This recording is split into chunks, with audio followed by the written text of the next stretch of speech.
Good morning. I'm your principal here at Pinecrest Academy, Mr. Williams, and I'm here to talk to you guys today about safety and well being. Specifically, why it's important that we're all on the same page and recognizing that we are all responsible for the safety and well being of every person at our school. So, just to kind of give you an outline of what we're talking about today, besides the shared responsibility, we'll talk about doors and locks and the importance of making sure that those are locked.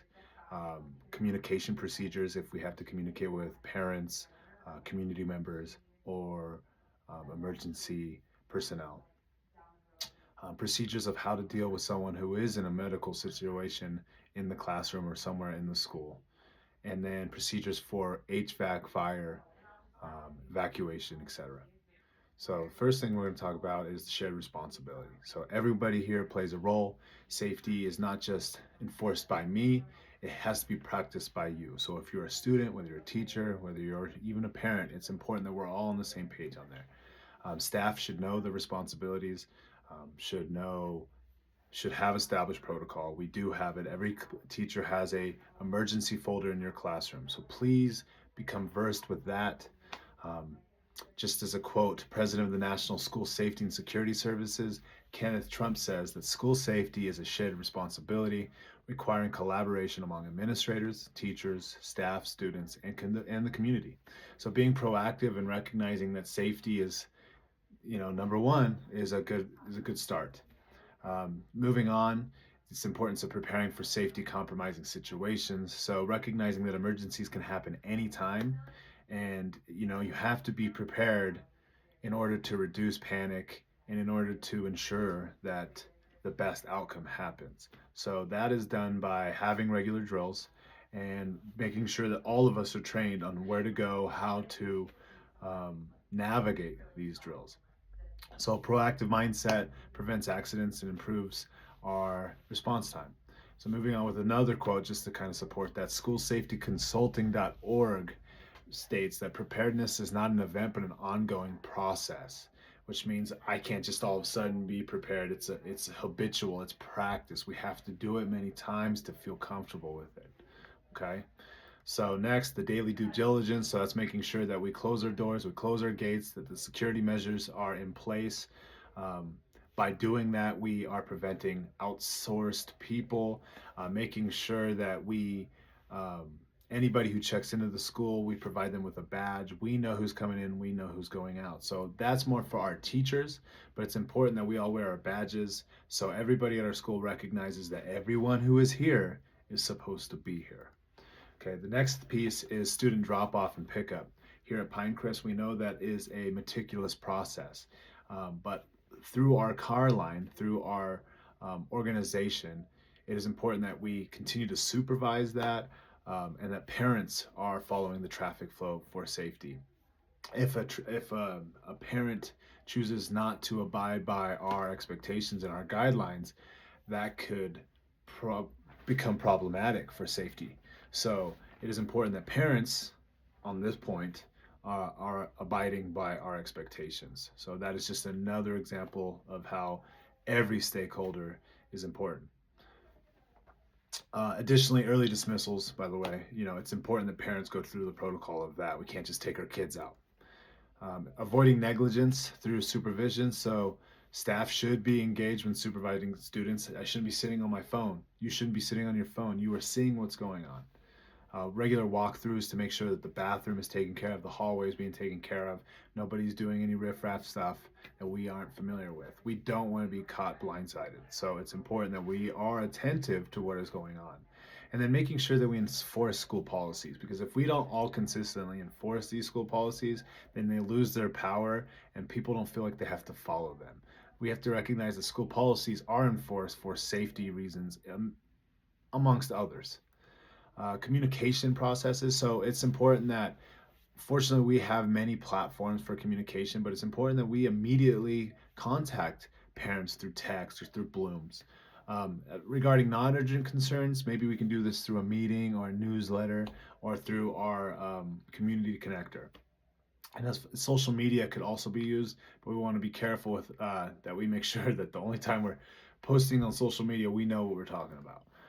Regarding classroom or common areas for a student who needs immediate attention, this is for you, all of you, students and staff.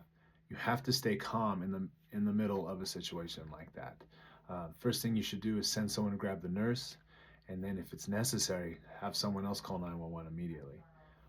If you don't know how to provide CPR, provide AED, wait for the nurse to do so.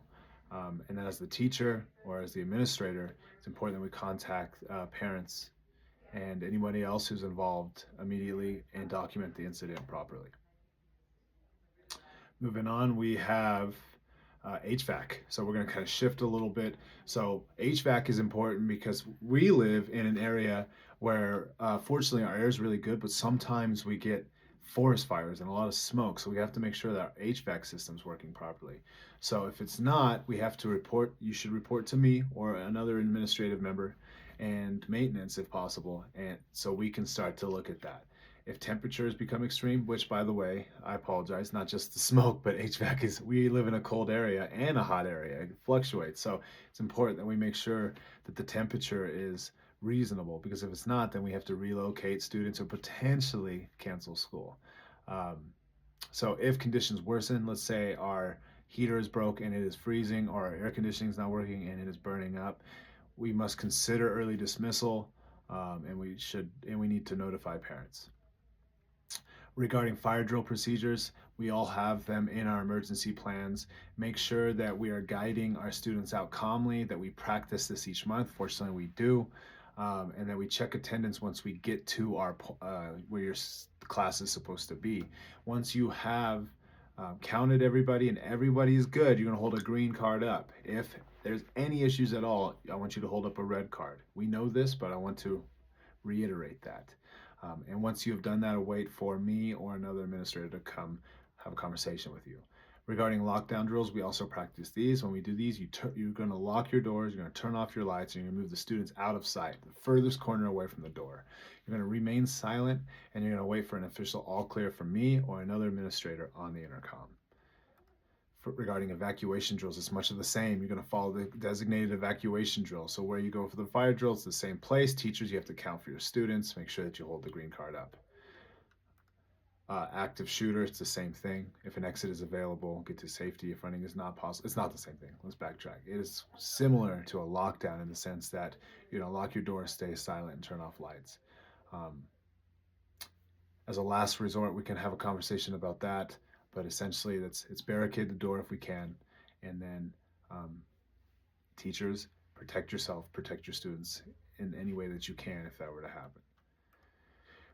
Regarding the safety drills, we have the fire drills monthly, we have the lockdown drills every 2 months or so, evacuation drills once a quarter, and then active shooter drills, we have one of those each year.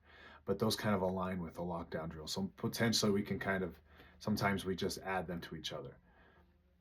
Now, if there are safety concerns, I want you, whether you're a student, you're a teacher, your parent, report to an administrator immediately, okay?